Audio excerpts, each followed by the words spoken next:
CBSE 26 class 12th physics का paper over हो चुका है और वो एग्ज़ाम इजी है, मॉडरेट है या टफ है वो आपको डिसाइड करना है। आपने वो एग्ज़ाम लिखा है और वो आप अपने प्रिपरेशन के अकॉर्डिंग उसको आप डिसाइड कर सकते हैं। आपकी प्रिपरेशन किस लेवल पे थी और एग्ज़ाम कैसे आया। एक सेट है 55/1/2। इस 55 का जो सेट 1 है उसका जो सेकंड सबसेट है उसमें मुझे एक ये बहुत अच्छा क्वेश्चन लगा, तो मुझे लगा कि आपके साथ डिस्कस करना चाहिए। एक बहुत ही कंसेप्चुअल क्वेश्चन है और ऐसे क्वेश्चन सीबीएसई जनरली नहीं पूछता है, जो पूछ रहा है आजकल। ये वो क्वेश्चंस हैं जो कि नीट, जेईई प्रिपरेशन जो बच्चे करते हैं, उनको बहुत आसान लगते हैं, वो बहुत जनरली उसको सॉल्व कर रहे होते हैं। जो बच्चा सिर्फ बोर्ड की प्रिपरेशन करता है, उसको जनरली सॉल्व नहीं करता है।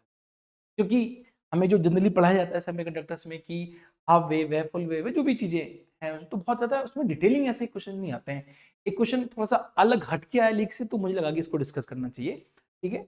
एक हमें एक ऐसे कोई भी सर्किट डायग्राम दे रखा है, जहाँ पे डायोड 1, डायोड 2 कनेक्ट है और साथ में एक एसी सोर्स सप्लाई है, ठीक है? एक एसी वोल्टेज है, एक एसी वोल्टेज है जो कि 12 हमें दे रखा है, जो वी इनपुट है, वो 12 साइन और यहाँ दे रखा है 100 पाई टी, ठीक है? ये वोल्टेज है और हमें इसमें गिवन है कि अगर यहाँ पे during the positive half cycle of the input, हम केवल पॉजिटिव हाफ साइकिल की बात करेंगे। मींस हम यहाँ से जो सप्लाई दे रहे हैं वो सिर्फ पॉजिटिव हाफ साइकिल सप्लाई में दे रहे हैं और हमसे पूछा गया यहाँ पे identify which of the two diode will conduct and by.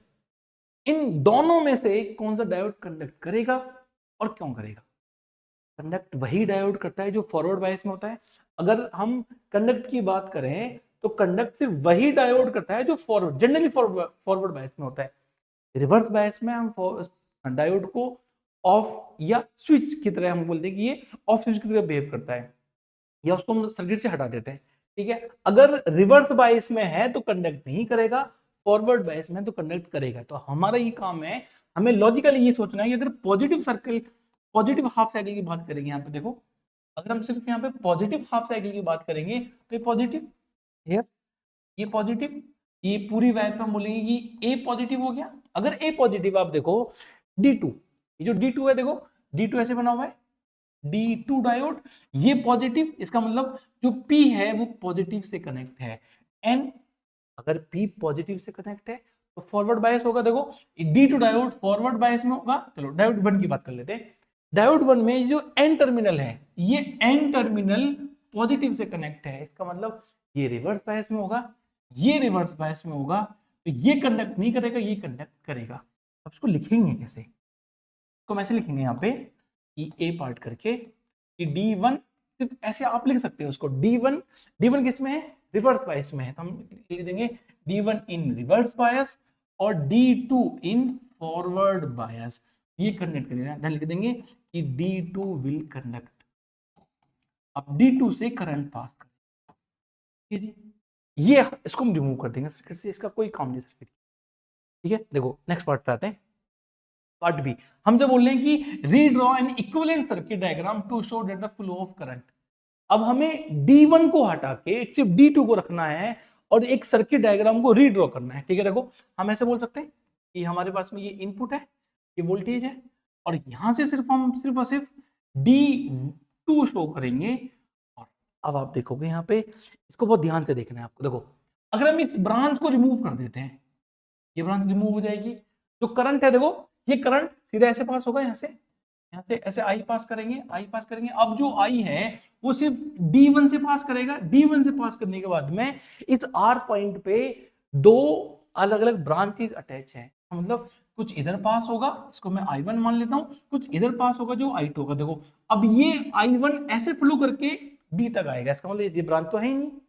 आपको ये समझ में आना चाहिए कि 1 किलो ओम और ये 2 किलो ओम, ये दोनों सीरीज में बन जाएंगे। अगर सीरीज में बनेंगे देखो तुम इसको ऐसे शो करेंगे, यहाँ पे देखो हम बोलेंगे 1 kilo ohm and 2 kilo ohm और यहाँ पे हम लिखेंगे इसको 3। ये 1 एंड 2, अगर ये आपको समझ में आ रहा है कि 1 और 2 सीरीज में बनने, यही तो कंसेप्ट, ये तो हमें सीखना है इसमें। देखो ठीक है जी, और देखो ये बन के आ गया हमारे पास में, इसका डायग्राम ये बन गया। ये पार्ट भी सिर्फ इतना ड्रॉ करने का आपको 1 मार्क्स है, 1 मार्क का है। 3 किलो ओम, ये 1 किलो ओम और ये 2 किलो, और ये आपको V input only part B, इतना पार्ट बी, और केवल ये लिखना है आपको पार्ट ए। 2 मार्क्स पे। थर्ड पे आते हैं, थर्ड क्वेश्चन पे।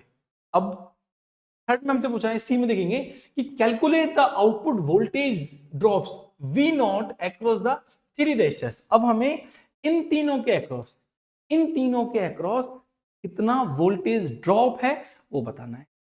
वोल्टेज ड्रॉप निकालने के लिए हमें करंट पता होना चाहिए इसके लिए। ठीक है, देखो अगर ये फॉरवर्ड बायस में तो केवल एक ही ऑन स्विच की तरह काम करेगा, ये ऑन हो जाएगा पूरा। यहां से देखो, अब यहां से हम कितना वोल्टेज अप्लाई कर रहे हैं, इसके लिए हमसे वी नॉट दे रखा है, वी नॉट, वी नॉट, ये वी नॉट है। आरएमएस भी दे सकते थे कि आरएमएस वोल्टेज का ड्रॉप बताइए, तो हम वहां पे वी आरएमएस की वैल्यू फाइंड आउट करते हैं। अभी क्या करेंगे, केवल केवल वी नॉट की फाइंड आउट करेंगे। देखो अब हम ऐसे बनाएंगे, आपको जो सर्किट है मैं इसको ऐसे रिप्लेस, 12 वोल्टेज है, 12 वोल्ट, और आपका जो डायग्राम है वो कुछ ऐसे बन के आएगा। डायग्राम कुछ ऐसे बन के आ गया, 3 किलो ओम है, ये 1 किलो ओम है, और यहाँ पे ये 2 किलो ओम है, दोनों सीरीज में। 1 और 2, ये 3 से रिप्लेस करेंगे इसको, तो हम बोल देंगे यहाँ पे ये 3 बन जाएगा, 3 किलो ओम। इन दोनों को, दोनों किसमें, पैरेलल में। तो हम बोलेंगे जो आर इक्विवेलेंट है, जो आर इक्विवेलेंट है वो कितना आएगा हमारे पास में, ये 3 इंटू 3 अपॉन 3 प्लस 3। और वैसे पता होता है आपको, दो इक्वल आर अगर पैरेलल में होते हैं तो वैल्यू उसकी हाफ हो जाती है, वैल्यू बनेगी 3/2, 3/2 किलो ओम। ये ध्यान रखना है, किलो है, ठीक है, किलो है। और तो ये किलो है। अब हमें यहाँ पे आई निकालना है कि यहाँ से कितना आई फ्लो करेगा, तो हम बोलेंगे I is equal to V over R. Voltage कितना है, वोल्टेज है 12, क्योंकि हमें वी नॉट देना कितना, 12, 12 अपॉन, मैं यहाँ पे 3/2 पुट करूंगा, 2 जाएगा ऊपर, वैल्यू बनेगी 24/3 मीन्स 8, 8, और ये बनेगा हमारे पास में मिली एम्पियर। ये ध्यान रखना है, मिली क्यों आया, क्योंकि नीचे 3/2 किलो है, यहाँ पे किलो लिखा जाएगा ना, और किलो जब ऊपर जाएगा तो 10⁻³ बनेगा, जिससे कि मिली, 8 मिली एम्पियर वैल्यू बनी। 8 मिली एम्पियर करंट देखो यहां से पास करेगा, 8 मिली एम्पियर, 8 मिली एम्पियर, ये मिली एम्पियर है, 8 मिली एम्पियर।